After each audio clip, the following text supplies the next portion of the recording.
Olá, essa é a parte do vídeo de quanto ganha um profissional de dados no Brasil. A base foi a pesquisa Data Hackers State of Data 2022. Nesse vídeo vou mostrar algumas visualizações com ggplot, ggplotly, e ao final eu vou mostrar um dashboard estático feito com R Markdown e o Flash Dashboard. Vamos lá. No último vídeo, nós fizemos um mapa mostrando qual o salário mediano para cada estado, né? Vamos voltar aqui, esperamos justamente aqui. Mapa 2. Chamamos esse mapa de mapa 2.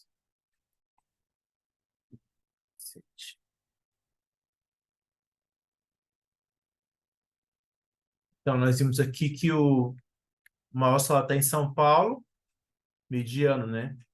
E Distrito Federal. E aqui temos as regiões sul, a região sul e a região sudeste, exceto o Espírito Santo, com a mesma mediana, 7 mil. E alguns estados aqui da região nordeste, tá? Então, agora nós vamos analisar a distribuição desses salários, para ter a ideia de como isso varia, né? E para isso eu vou usar o boxplot, tá? Com o ggplot e o plotly, para dar interação aqui. Então, nós temos aqui o meu primeiro boxplot, que vai ser o gráfico que eu vou usar para analisar essa dispersão, vai ser sobre região, por região. Então, eu vou pegar aqui e vou plotar aqui uma caixa por região brasileira, tá? E vou ter os salários. Então, aqui eu já fiz esse gráfico, tá? Que eu digo aqui qual é o data frame, o X, que vai ser a região, e aqui o Y vai ser o salário mediano. E por região. E aí que eu chamo esse aqui o objeto boxplot. E aqui são os tables aqui, né? O eixo X, e aqui o título X e Y, aqui é o título do gráfico. Então, eu já fiz isso, eu vou chamar aqui o G4 aqui.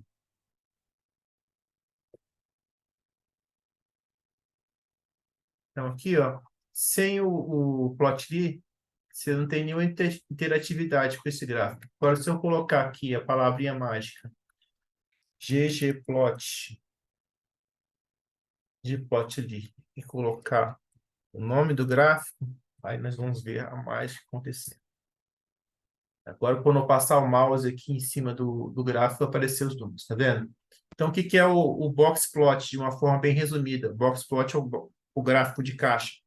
Ele dá uma ideia da dispersão. Então, aqui, ó, eu tenho a mediana, o terceiro quartil, o primeiro quartil, o mínimo que pode coincidir ou não com essa perninha, que vai ser um limite de confiança. Então, resumidamente, quando o valor excede essa perninha, está acima dessa perninha ou abaixo dessa perninha, eu tenho um valor discrepante, ou outlier, né? E aqui, quanto mais achatado for essa caixa, significa que eu tenho menos, que os dados são mais homogêneos. Então, se tiver uma caixa bem larga, significa que eu vou ter muitos valores, vou ter uma grande variabilidade entre os valores, né? Então, aqui no caso aqui, ó, essa distribuição aqui do sul, ela é bem homogênea, ó, tá vendo? É uma caixinha que está, ela é homogênea, não, ela é quase simétrica aqui, praticamente, né? É, simétrica.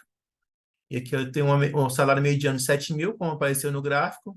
O terceiro quartil é o valor que 75% dos valores da amostra estão abaixo dele. O terceiro quartil. O primeiro quartil, o valor de que 25% da amostra está abaixo dele. Então, aqui, ó, está variando aqui meu salário entre 3.500 e 10 mil reais, que é a mesma coisa aqui do Centro-Oeste, ó, entre 3.500 e 10 mil reais. Na região norte, eu vejo que o primeiro quartil é menor, entre 2.500 e 7 mil reais, ó.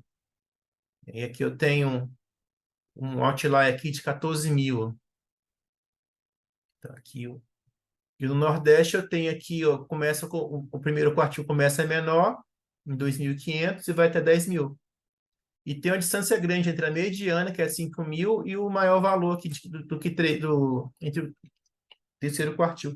E tenho aqui três outliers, né? Tenho aqui um cara ganhando 55.000, tá? Só lembrando que 55.000 e esses 600 aqui foram valores arbitrados pois eu tinha lá quando eu fiz a discretização dos valores, eu tinha menos de 1.000 e acima de 40.000, né? Deixa eu voltar aqui. Então, aqui eu tenho, ó, menos de 1.000, não sei que valor é isso, arbitrei 600. E aqui eu tinha acima de 40.000, arbitrei 55.000. Então, pode ser maior, pode ser menor esse valor aqui, tá? Então, eu percebi que Sul e Centro-Oeste tem uma distribuição igual, né?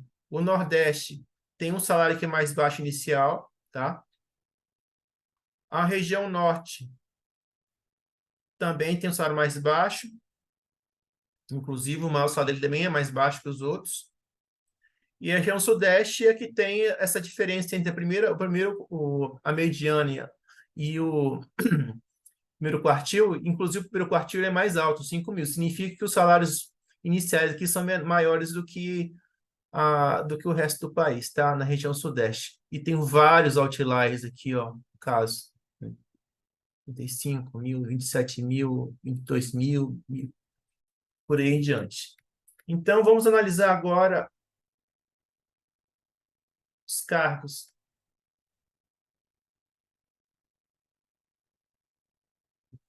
Cadê? Então, agora, esse aqui foi a análise por região. Agora vamos ver e por qual setor que paga mais, né? É, vamos seguir a ordem aqui. Então, vamos fazer esse mesmo negócio, só que agora usando o setor.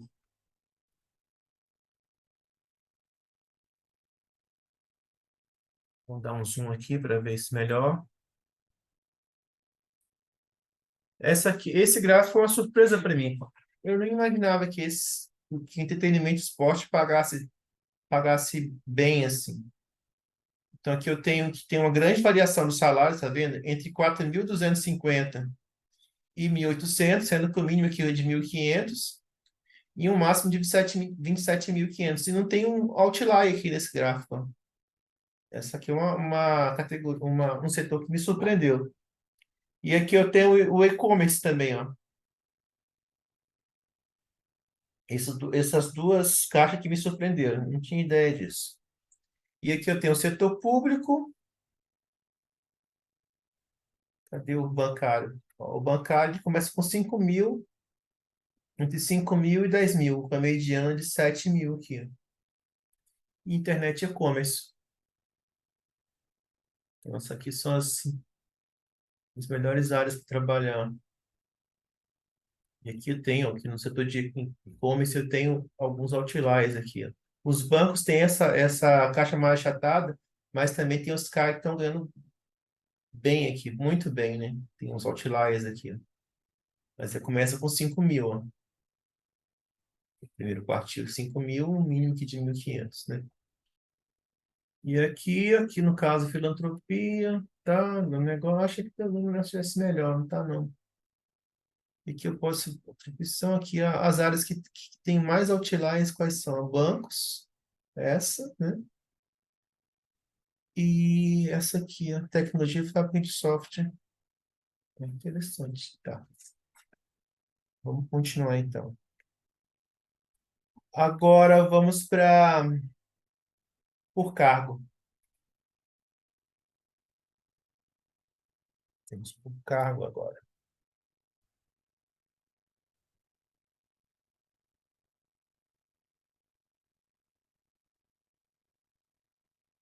O que chamou a atenção aqui, ó, o estatístico ele tem a mesma mediana do engenheiro de software, o engenheiro de software de machine learning, do engenheiro de dados e do cientista de dados. Eles têm a mesma mediana. Só que o estatístico não tem outlier aqui nessa pesquisa. Ninguém é muito mais e tem uma distribuição bem bem simétrica aqui, ó. Então, começa aqui, no caso, aqui, entre 5 mil e 14 mil reais, um salário de estatístico. E aqui umas áreas que estão despontando agora, ó. Só que o ciência de dados, ele tem alguns outliers, ó, dois outliers aqui, ó. Ciência de dados, o engenheiro de dados também tem os outliers. E cadê? O analista e engenheiro também, ó. E que também pode perceber que o analista e engenheiro começa aqui com o Q1 dele começa com 7 mil, ó. E o estatístico aqui é 5 mil.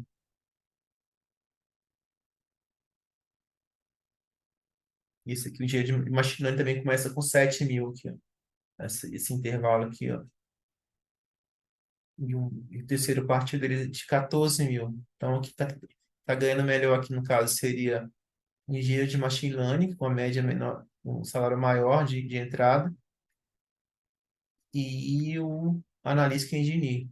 Então, bem parecidos. Olha, eles são idênticos, né? Q1, 7 mil, mediana 10 mil, Q3, 14 mil. Analista e engenheiro, Q1, 7 mil, mediana 10 mil, Q3, 14 mil. E com outliers aqui, ó. Vejo machine learning. Interessante essa informação aqui. E aqui, análise, umas áreas que estão pagando pior, no caso, ó, suporte analista técnico, analista de marketing, começando com 3.500, e o terceiro partido mediano não são a mesma coisa praticamente aqui, assim, pelo gráfico aqui, ó, 5 mil, mediano, terceiro quartil. E os valores altos, os maiores valores também não estão muito, são baixos também, ó. Marketing, risco de mercado, analista de BI. Analista de BI já pagou melhor, mas tem alguns outliers aqui, ó. Tá, beleza, então. Vamos para o próximo. Agora que eu queria mais ver, já ficar lá, salário, setor. Agora vamos. Nível.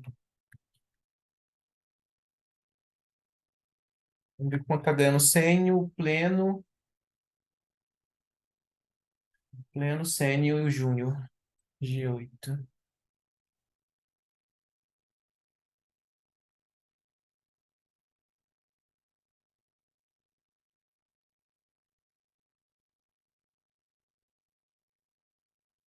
Então, aqui o júnior começa aqui entre 2.500 e vai até aqui 5 mil reais. Tá? Temos aqui um valor máximo aqui um limite superior aqui de 7 mil e tem alguns júniors ganhando 18 mil. Caraca, o júnior ganha 18 mil, onde que é isso, hein? Putz. E aqui eu tenho pleno, varia mais ou menos de 5 mil e 10 mil.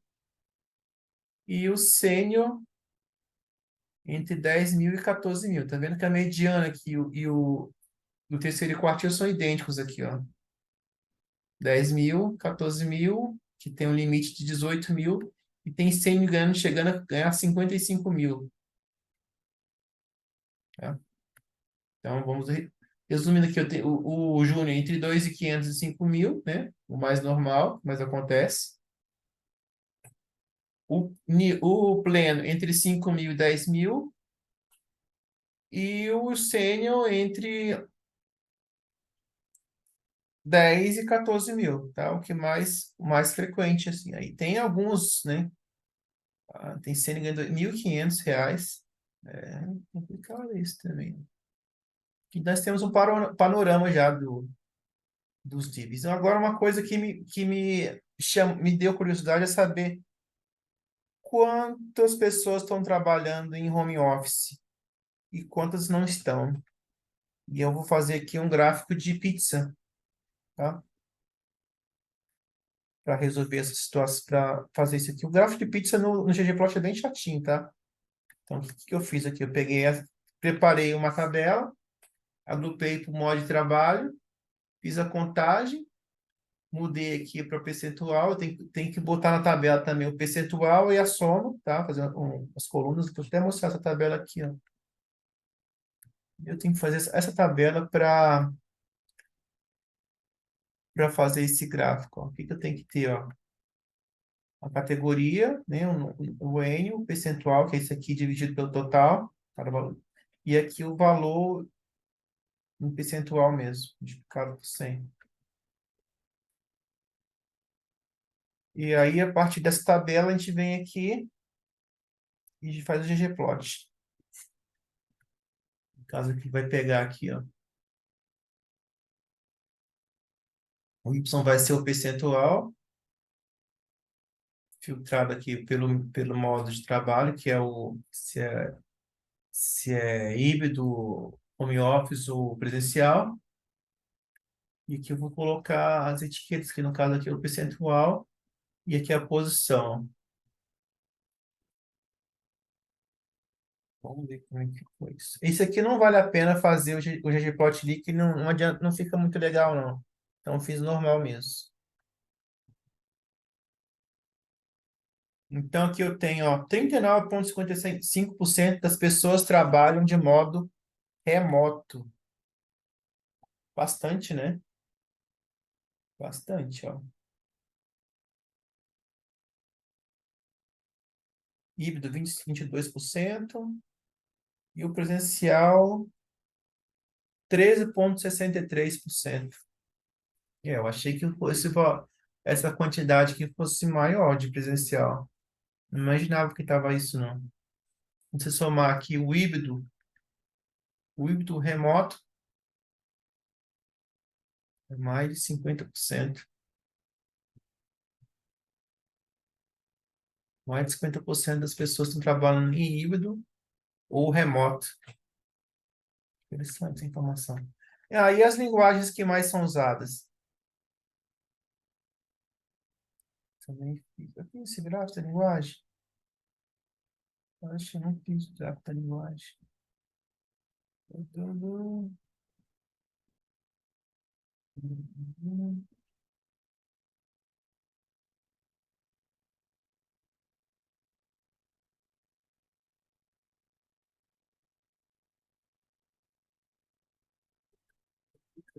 Cadê o gráfico? Eu criei essa variável aqui, linguagem. E onde eu coloquei isso?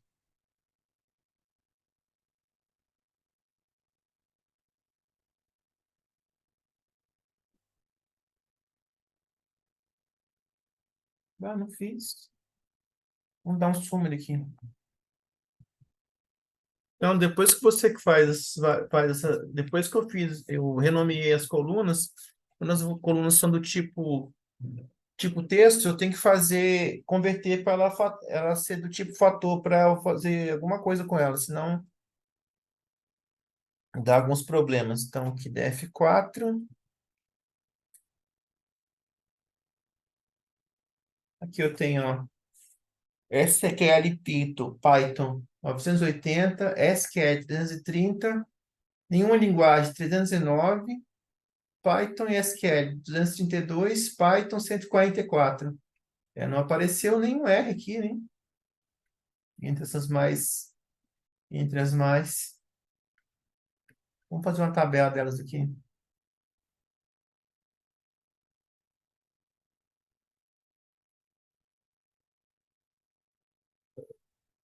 Bem,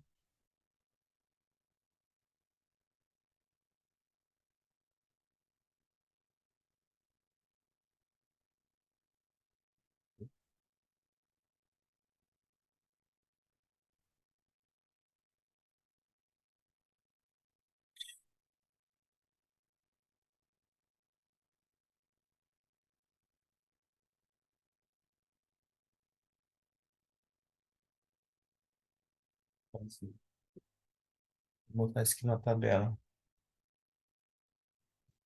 Essa tabela não existe. Aqui já está pronta a tabela, essa daqui. O que eu vou fazer para ver quais são as mais frequentes? SQL Python, SQL, não utilizo nenhuma linguagem.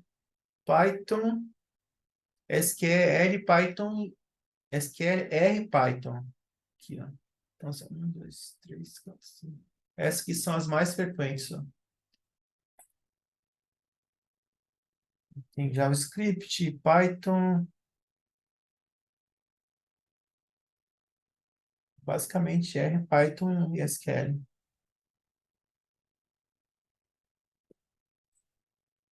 Então é isso. Agora, para finalizar, vamos ver um dashboard simples feito no R Markdown. Então, R Markdown você tem, usando a biblioteca Flash Dashboards, você pode fazer,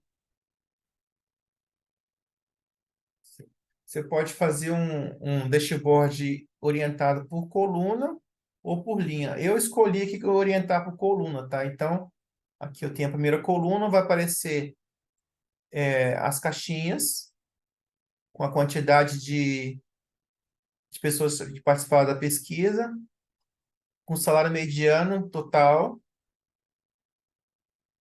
e com mapa. Aqui você vai ser a primeira coluna. A segunda coluna vai ser um mapa do o box plot de salário por nível e o box plot de o salário mediano, tá? Mas aí você pode colocar o gráfico que você quiser. Uma vez salvo lá e carregando esse data frame aqui no início, que no caso eu fiz o gráfico com ggplot e eu salvo ele no objeto ggplot. Aí eu só carregar o objeto que não preciso fazer os comandos de novo. Aqui, ó, aqui eu carrego no início, ó. Aqui estou carregando os dados que eu fiz lá na primeira, no script.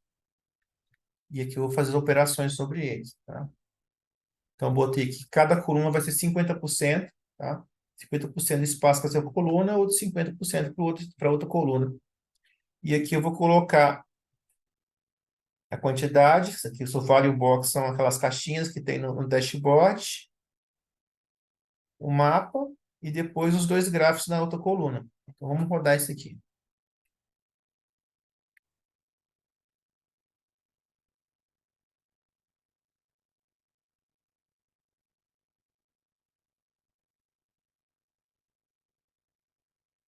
Certo? Agora eu vou... Resultado. O legal desse dashboard é que ele sai em formato HTML, então você pode copiar ele e ver em qualquer lugar, sem precisar de internet.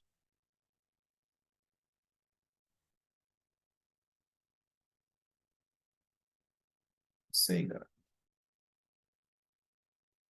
Não é do formato mais bonito, mas é um lugar. Então aqui eu continuo com a interatividade, ó, tá? E aqui também, ó, como aqui os nomes, os labels ficaram muito grandes para caber, eu preferi colocar assim, que eu só passar o mouse eu vejo o valor. Então, estatístico, engenheiro de machine learning e engenheiro de dados tem o mesmo salário mediano. E aqui tem essa barra aqui que eu posso ver, rolar aqui também. Isso aqui é uma opção lá do Markdown. Bom, podia falar mais disso aqui, mas vai ficar um vídeo muito grande e depois eu posso fazer um vídeo só falando de dashboard com Markdown. Mas eu vou preferir usar agora o Streamlit no próximo vídeo, que eu acho que ele é mais prático.